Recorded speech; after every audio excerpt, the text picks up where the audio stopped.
आवाज आ रही है Divyanshu Sonia? Yes sir.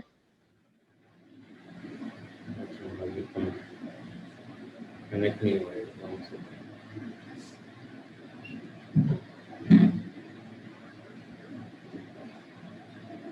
Last class में पोलराइजेशन के बारे में पढ़ा था, जिसमें हमने ये पढ़ा था कि पोलराइजर और एनालाइजर के बीच में जब आप एंगल का डिफरेंस लाते हैं तो उससे इंटेंसिटी पे कैसे वेरी करती है। That is law of Malus हमने पढ़ा था। तो आज टॉपिक डालिए polarization of light by reflection.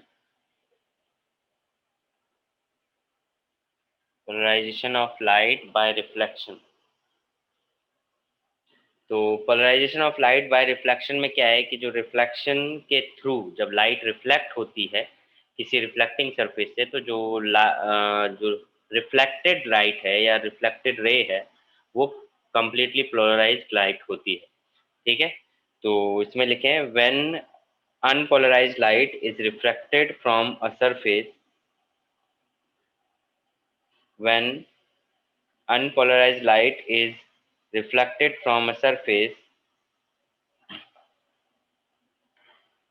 reflected from a surface, the reflected light, the reflected light may be completely polarized, may be completely polarized, may be completely polarized, comma, partially polarized, partially polarized, and unpolarized, and unpolarized. This would depend on the angle of incident. This would depend on the angle of incident. This would depend on the angle of incident. This would depend on the angle of incident.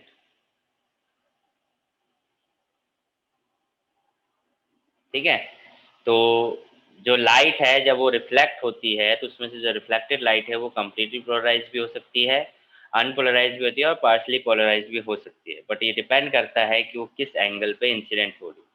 ठीक है, जिस angle पे वो incident होती है उसे हम Brewster angle कहते हैं। क्या कहते हैं? Brewster's angle. ठीक है, जिस एंगल पे लाइट इंसिडेंट हो रही है और जो रिफ्लेक्टेड लाइट है वो पोलराइज्ड हो जाए तो उस एंगल ऑफ इंसिडेंट को हम ब्रूस्टर्स एंगल कहते हैं। यानी कि कोई भी लाइट रिफ्लेक्ट होने के बाद पोलराइज जब ही होगी जब वो ब्रूस्टर एंगल पे इंसिडेंट हो। ठीक है, हम ये कह सकते हैं। तो नोट डाल के लिख लीजिए, नोट डाल के लिखिए,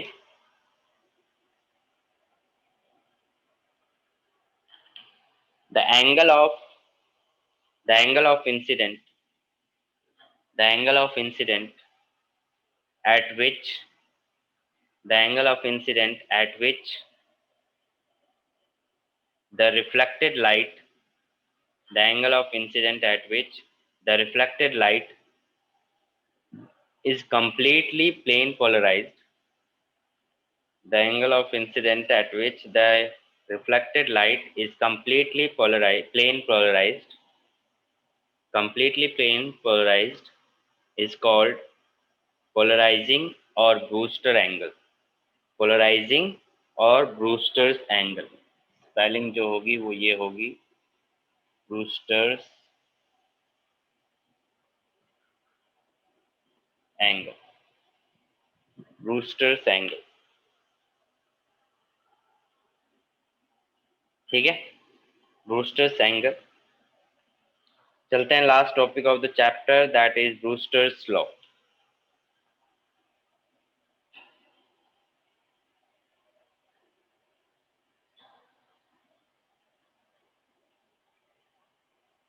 ब्रूस्टर्स लॉ, ब्रूस्टर्स लॉ की बात करते हैं। ब्रूस्टर्स लॉ के बारे में लिखें, according to this law, according to this law, when unpolarized light incident at, according to this law, when unpolarized light incident at, according to this law, when unpolarized light incident at polarizing angle, incident at polarizing angle, bracket में IP लिख लेना, polarising angle IP bracket में on an interface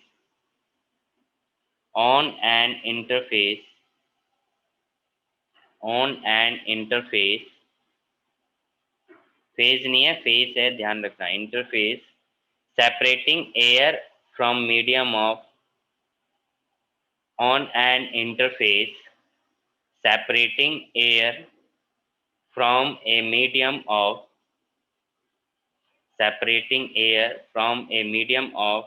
refracting index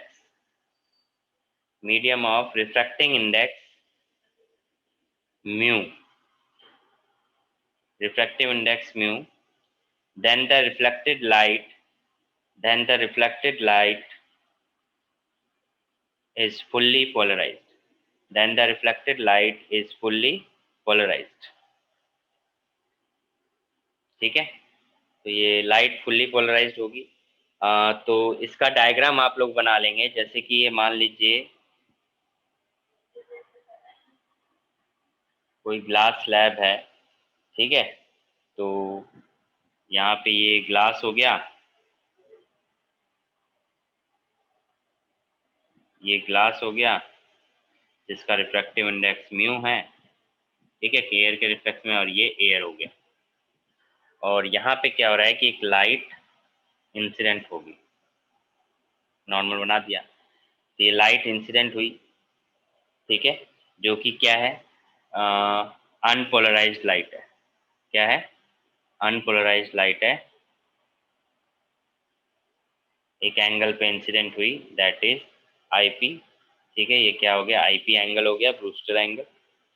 और इस angle से light refract होगी और reflect भी होगी। आपको पता है कि एक टाइम पे लाइट रिफ्लेक्ट भी होती है और रिफ्रैक्ट भी होती है। तो ये लाइट सेम एंगल पे क्या हो गई, रिफ्लेक्ट हुई। तो जब रिफ्लेक्ट हुई तो ये कंप्लीटली पोलराइज्ड लाइट है, प्लेन पोलराइज्ड लाइट, जिसने एंगल ऑफ रिफ्रैक्शन बनाया, और इसी के साथ साथ रे रिफ्रैक्ट भी हुई। तो ये जो इसने रे बनाया, थोड़ा सा इसको अंदर से बेंड कर देंगे, ठीक है, जो इसके साथ 90 डिग्री का एंगल, और ये एंगल रिफ्रैक्टेड एंगल बनाया। अब जो रिफ्रैक्टेड रे होगी वो पोलराइज्ड नहीं होगी, अनपोलराइज्ड लाइट होगी, ठीक है। ये आपका डायग्राम बन गया, समझ गए, ये नॉर्मल हो गया, क्लियर है। तो इसको आप ड्रॉ कर लो। ग्लास है, एयर, ग्लास, एक नॉर्मल ड्रॉ किया जिसपे एक लाइट इंसिडेंट हो रही है IP एंगल पे, जो कि अनपोलराइज्ड लाइट है, ठीक। ये इंसिडेंट लाइट होगी, इंसिडेंट लाइट अनपोलराइज्ड, ठीक है। रिफ्लेक्टेड लाइट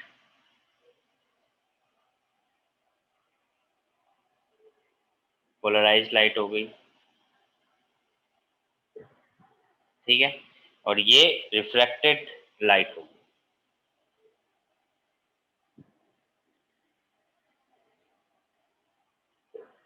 क्लियर है।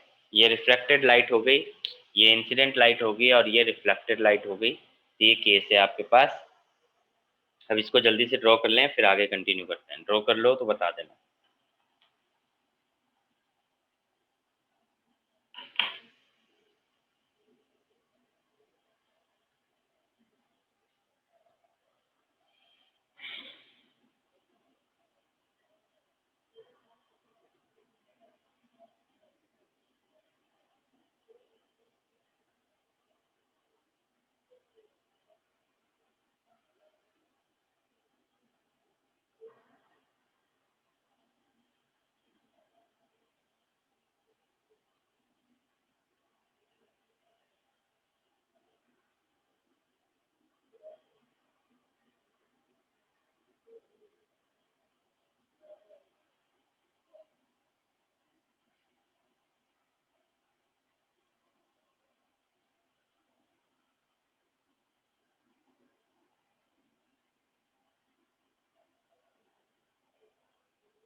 Done.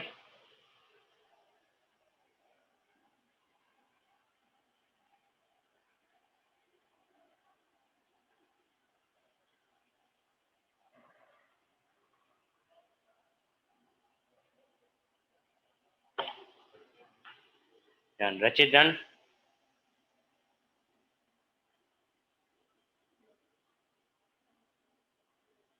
Divyanshu? Done sir. Okay, तो इसके आगे कंटिन्यू करो, लिखो। It has been observed experimentally, it has been observed experimentally that one light is incident at polarizing angle. It has been observed experimentally that one light is incident at a polarizing angle. It has been observed experimentally that when light is incident at polarizing angle, the reflected component along OB and refracted component along OC. अच्छा, तो यहाँ पे एक naming दे देते हैं OB, इसको नाम दे देते OC, ये तो आपका नॉर्मल हो गया। तो रिफ्लेक्टेड हो गया OB और ये हो गया OC।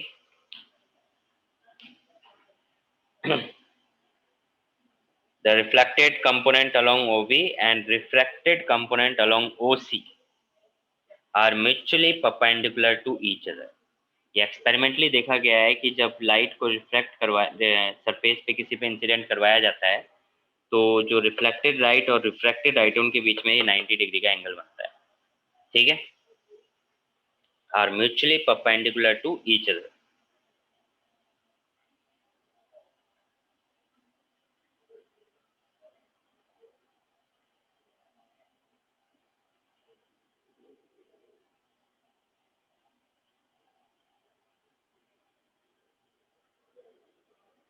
ठीक है, तो आगे अब इसकी डेरिवेशन कंटिन्यू करते हैं। जैसे एज अगर हम डायग्राम देखें फ्रॉम फिगर, आप देखो तो angle B O Y, Y आप ले लो ये, ठीक है, एंगल बी ओ वाई, तो बी ओ वाई, ठीक है, plus angle C O Y, C O Y किसके बराबर है? 90 के बराबर। एंगल बी ओ वाई और सी ओ वाई किसके बराबर है? 90 के बराबर।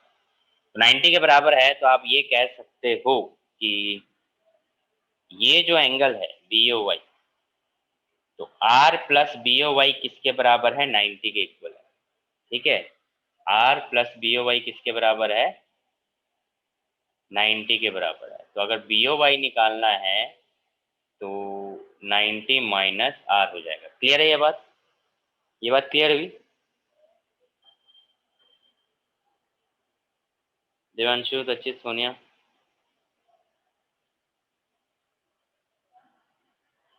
ठीक है, तो बी ओ वाई यानी 90 माइनस आर आ जाएगा। अब B O Y 90 minus R के बराबर आया, और angle of law of refraction कहता है कि जो रिफ्लेक्टेड एंगल और रिफ्रैक्टेड एंगल है वो इक्वल होता है। तो हम कह सकते हैं कि बी ओ वाई जो है वो 90 माइनस आई पी है, क्योंकि हमने इंसिडेंट एंगल आई पी लिया है। तो एज जो आर है वो आई पी के इक्वल है। क्यों इक्वल है? Because law of reflection. ठीक है, लॉ ऑफ रिफ्लेक्शन की वजह से। सेकंड,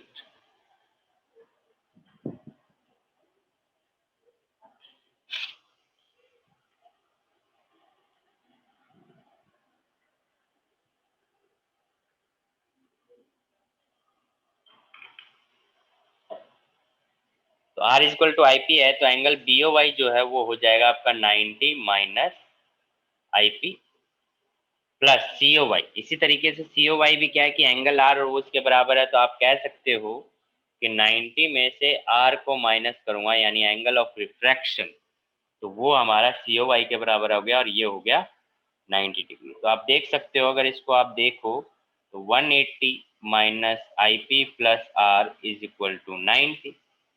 ये उधर आएगा, इधर आएगा, तो आपको क्या मिल जाएगा? I P plus R is equal to 90। ठीक है, इतनी बात क्लियर है?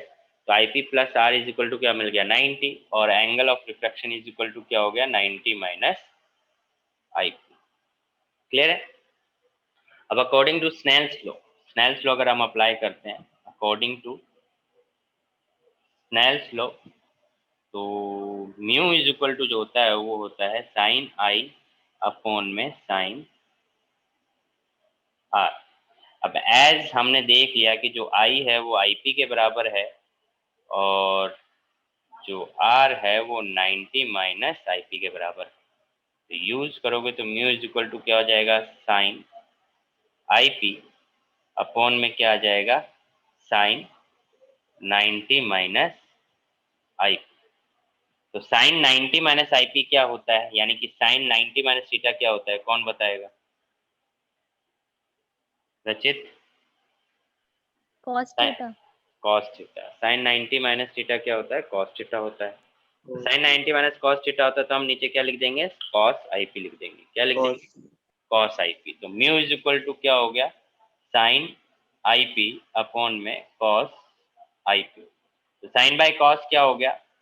साइन बाय कॉस हो गया आपका, साइन बाय कॉस हो गया टेन आईपी। तो sine by cos tan I P, तो tan I P is equal to क्या आ गया आपका म्यू। यही इसी को हम बोलते हैं ब्रूस्टर्स लॉ। ठीक है, that is known as Brewster's angle.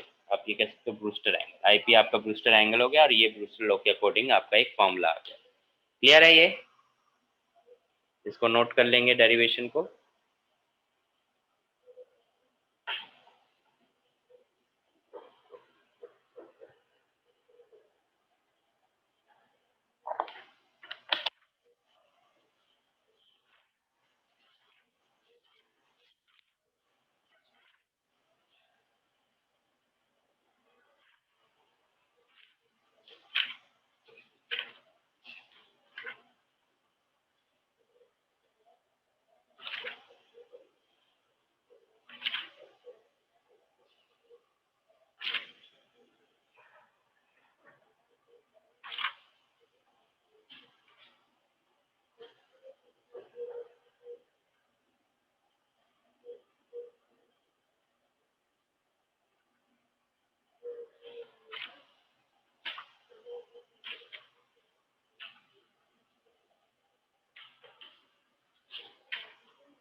तुम नोट कर लो तो बता देना, हो जाए जब।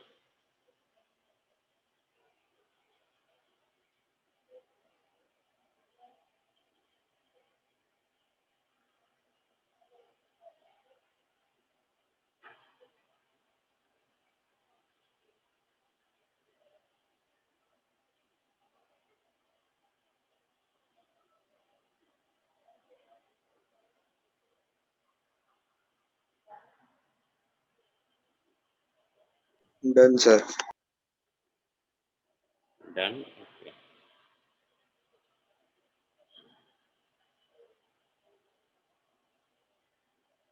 दिव्यांशु? ओके, तो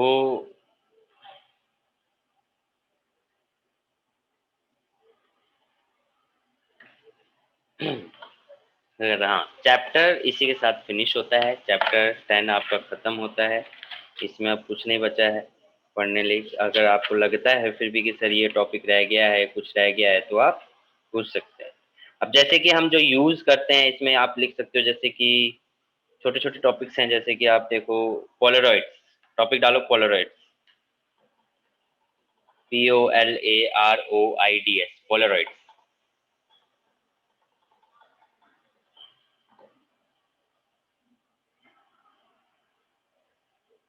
ठीक है, polaroids. Polaroids are thin commercial seeds.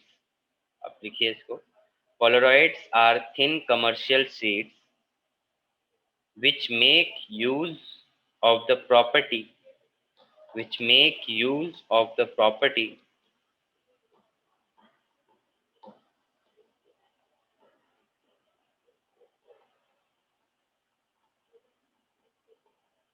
of selective absorption to produce an selective absorption to produce an intense beam of plane polarized light. intense beam of plane polarized light. Okay, तो Polaroids क्या है? Polaroids basically जो हमने बताया था कि Polaroids polariser है, वो उसमें से लाइट को फिल्टर कर देता है, फिर उसके आगे एनालाइजर है। तो उन्हीं को जो भी हम ऑब्जेक्ट यूज कर रहे हैं टू पोलराइज द लाइट, तो बेसिकली उसको हम पोलरॉइड्स कहते हैं। यहाँ पे स्पेसिफिकली एक शीट का नाम ले लिया गया है। जैसे कि हम कह सकते हैं कि जो कार में विंडशील्ड होती है वो एक पोलरॉइड है, क्योंकि वो एक शीट की तरह काम करता है जो कि लाइट को फिल्टर करके आगे भेजता है। सिंपल एक पर्टिकुलर प्लेन वेव फ्रंट भेजता है, प्लेन लाइट भेजता है। ठीक है, तो ये हो गया पोलरॉइड्स। यूजेस कहाँ कहाँ होते हैं? Sunglasses, camera film, in windscreen, window panes of aeroplane, photoelasticity. ठीक है, ये सब चीज़ों में एलसीडी स्क्रीन है वहाँ पे यूज होता है। ठीक है, तो इस तरीके से पोलरॉइड्स का यूज होता है।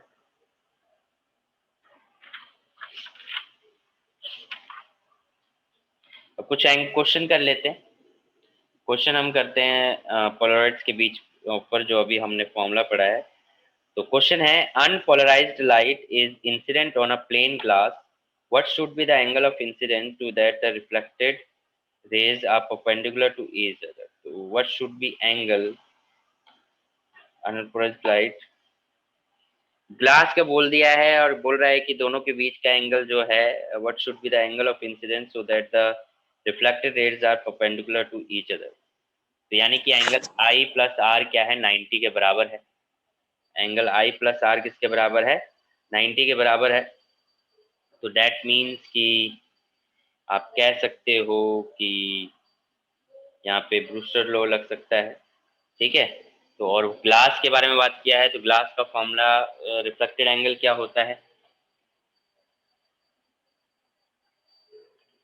ग्लास का, समीर बहुत जल्दी आ गए आप लोग। ग्लास का रिफ्लेक्टेड एंगल क्या होता है? Mu is equal to 1.5। तो आपसे एंगल निकालने के लिए बोल रहा है, तो 10 I P is equal to क्या हुआ? म्यू। तो 10 I P is equal to mu कितना हो गया? 1.5। I P is equal to हो गया 10 इनवर्स 1.5। ठीक है, तो 1.5 आपका 10 आई पी हो गया। तो इस तरीके से क्वेश्चन है। नेक्स्ट क्वेश्चन देखो क्या हो सकता है। वैसे यहाँ पे जो एंगल्स हैं, जैसे आप देखते हो 31 डिग्री, 50 डिग्री, ये सब एंगल आप कैलकुलेट नहीं कर सकते हो, सिंपल आंसर आप छोड़ सकते हो। ठीक है,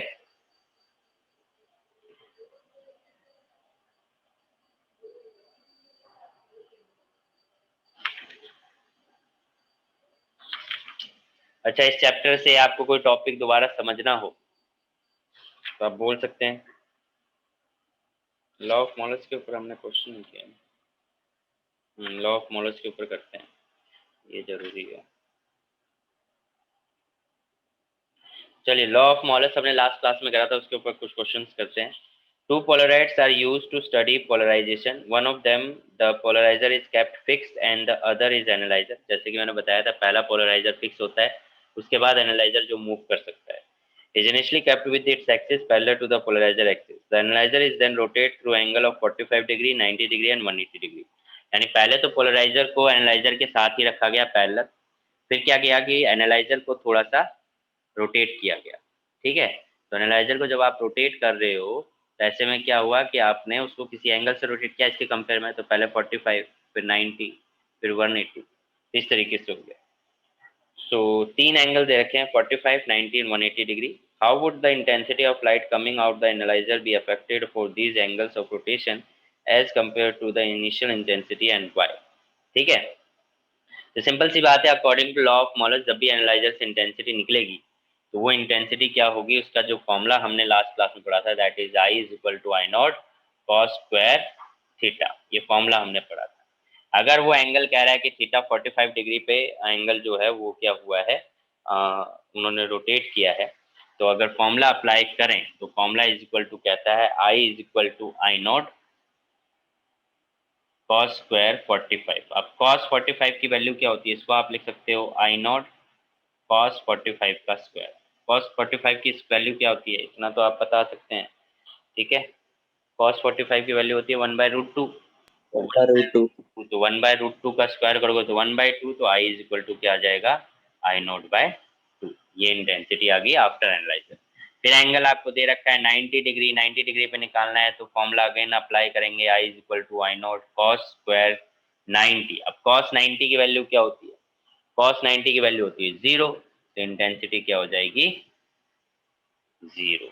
180 की बात करते हैं, theta is equal to 90 degree, 90 degree क्या होगा cos स्क्वायर थीटा, तो cos स्क्वायर थीटा यानी कि आई इज इक्वल टू हो जाएगा 180 डिग्री, है ना, I is equal to I0 cos square 180 degree. तो cos 180 की वैल्यू -1 और -1 का स्क्वायर करोगे तो 1, that is I is equal to I0 again, यानी इंटेंसिटी पे कोई फर्क नहीं पड़ेगा 180 तक अगर आपने उसको रोटेट कर दिया। ये बात क्लियर है।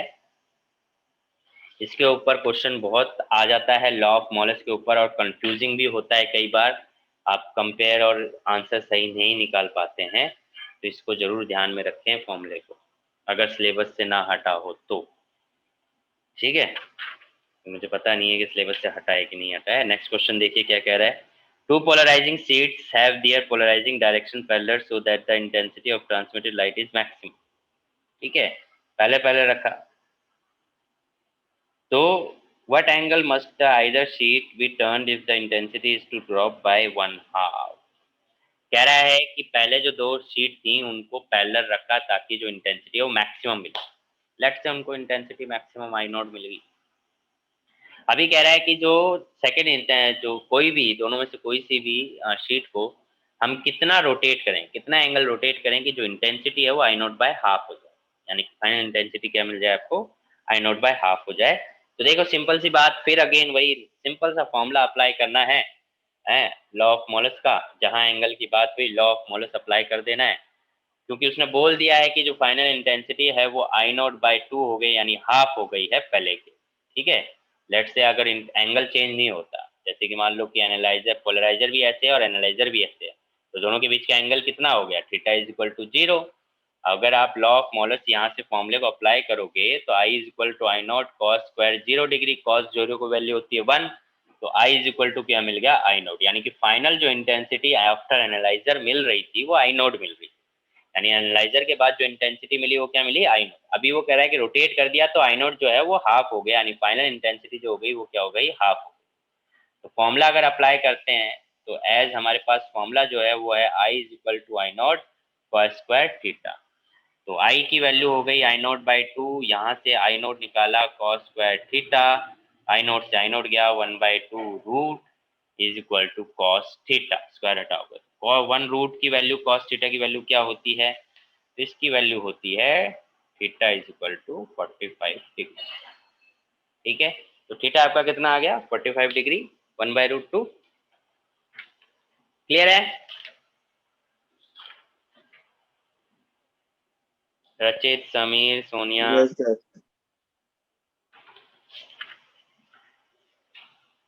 चलो थोड़ा सा और कॉम्प्लिकेट क्वेश्चन है, ये क्वेश्चन आ जाता है, चलिए देखिए कैसे आया हुआ है। हाँ, द सेम, ये तो हो गया,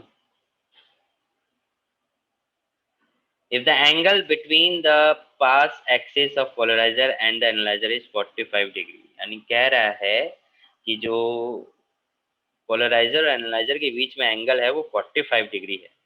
right the ratio of intensity of original light and the transmitted light after passing through the analyser, ठीक है, यानी कि ओरिजिनल लाइट जो है और आफ्टर पासिंग द एनालाइजर उसको अगर देखा जाए तो वो उनके बीच का रेशियो क्या होगा वो बताना है। तो एक मैंने आइडिया आपको बताया था जिसमें बोला था कि जो अगर पोलराइजर फिक्स है और एनालाइजर को मूव किया जा रहा है तो पोलराइजर के बाद अगर इंटेंसिटी जो होगी वो क्या हो जाएगी, हाफ हो जाएगी। Let's say original intensity I0 है, जहां ओरिजिनल की बात कर दी तो फिर यहाँ पे थोड़ा सा ये कॉन्सेप्ट आपको अप्लाई करना पड़ेगा। क्या अप्लाई करना पड़ेगा देखो जरा,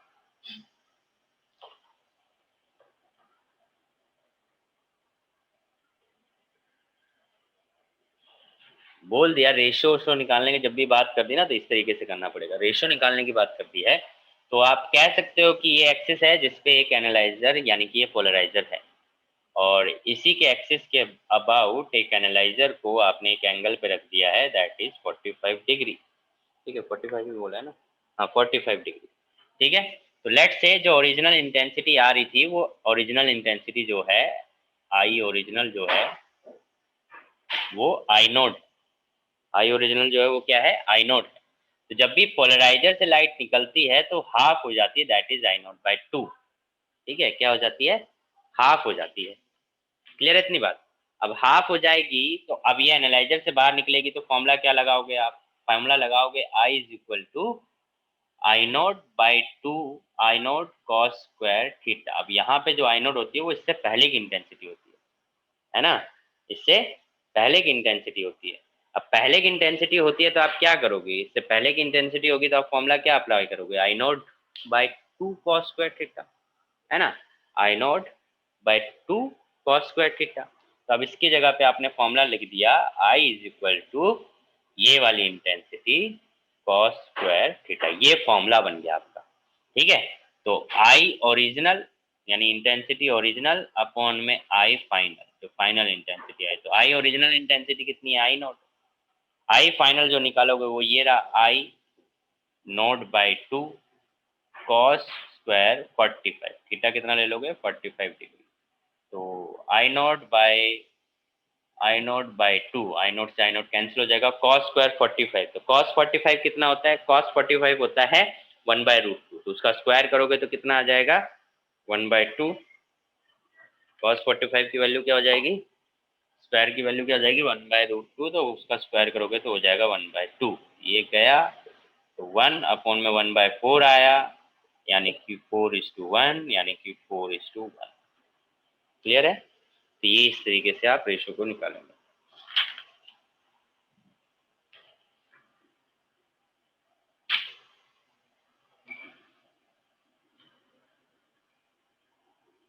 इस तरह के क्वेश्चन और आपको मिल सकते हैं, इस तरीके के, इस टाइप के रेशो निकालने में, तो आपको ये ध्यान रखना है। और न्यूमेरिकल की बात किए थे इस टाइप के तो क्वेश्चन,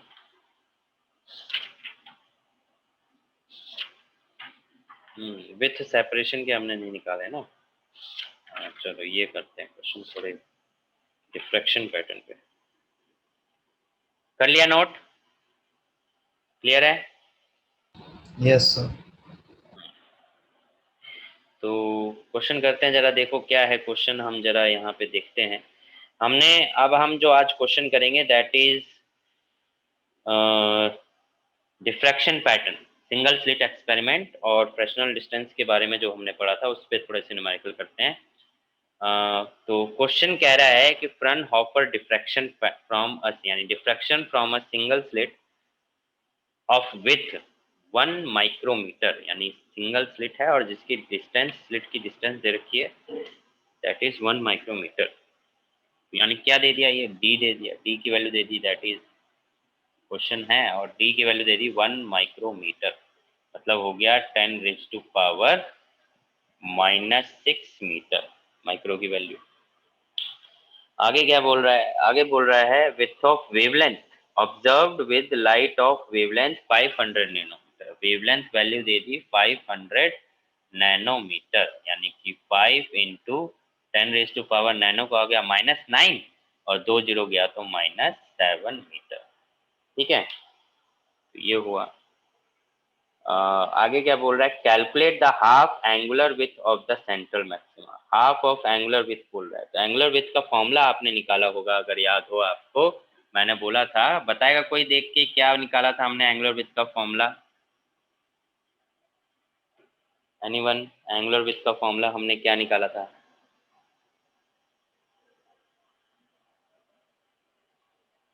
क्लास डिस्कनेक्ट होने वाली है, रिकनेक्ट कर लीजिए फिर कंटिन्यू करते हैं।